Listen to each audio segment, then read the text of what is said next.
For this problem, we need to solve for the area or the value of k. And we know that the area of the triangle OPQ is 3. So we can write down area of 1/2 base times height is equal to 3. Why? Because we know that the area of a regular triangle is 1/2 base times height. And if you forgot this, remember that you can refer to the formula sheet at the beginning of the test to get this formula. In any case, we know that the area is 1/2 base times height. Now we need to find for k.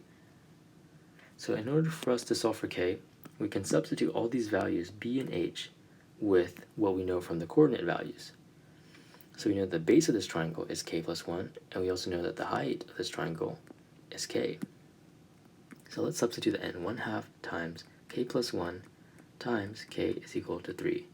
Now we can multiply both sides by 1/2. So we can get k plus 1 times k is equal to 6. So we have k squared, and when we distribute the k, we get k squared plus k is equal to 6. Subtract both sides by 6. And then we can now factor these out. How do I know to factor again?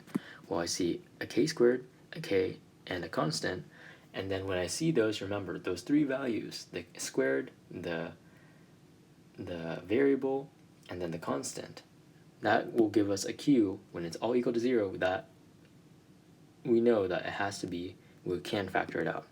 And we can have 3 and 2 here, and then positive 3 and 2, because we know that 3 and 2, 3 and negative 2 multiply to get negative 6, and then 3 plus negative 2 gets you 1. So these combination of numbers would work.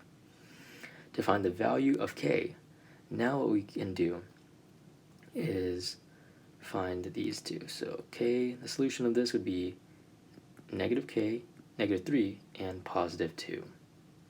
And so the value of k would be 2,